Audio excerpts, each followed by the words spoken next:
Hi hello ನಮಸ್ಕಾರ. ನೀವು ನೋಡ್ತಾ ಇದ್ದೀರಾ ಬಿಬಿ ನ್ಯೂಸ್ ಕನ್ನಡ. ನಾನು ನಿಮ್ಮ ರಘುವೀರ್.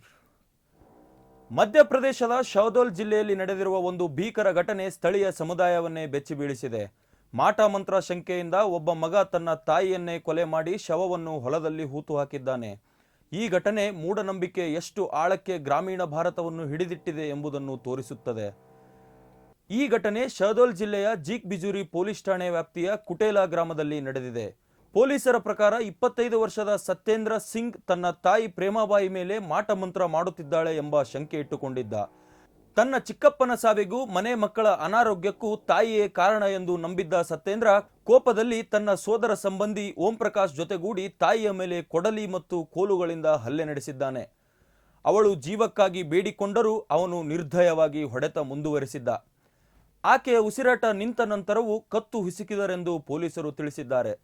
ಕೊಲೆಯ ನಂತರ ತಾಯಿಯ ಶವವನ್ನು ಹೊಲದಲ್ಲಿ ಹೂತು ಹಾಕಿ ಅಪರಾಧವನ್ನು ಮರೆಮಾಡಲು ಸತ್ಯೇಂದ್ರ ತನ್ನ ಬಂಧುಗಳಾದ ಗುಲಾಬ್ ಸಿಂಗ್, ಅಮನ್ ಸಿಂಗ್ ಮತ್ತು ಅಮೋದ್ ಸಿಂಗ್ ಅವರ ಸಹಾಯ ಪಡೆದಿದ್ದಾನೆ. ಪೊಲೀಸರು ಸುಳಿವು ಪಡೆದು ಹೊಲವನ್ನು ಅಗೆದಾಗ ಈ ಭೀಕರ ಸತ್ಯ ಬೆಳಕಿಗೆ ಬಂದಿದೆ. ಪೊಲೀಸರು ಶವವನ್ನು ವಶಪಡಿಸಿಕೊಂಡು ಮರಣೋತ್ತರ ಪರೀಕ್ಷೆಗೆ ಕಳುಹಿಸಿದ್ದಾರೆ.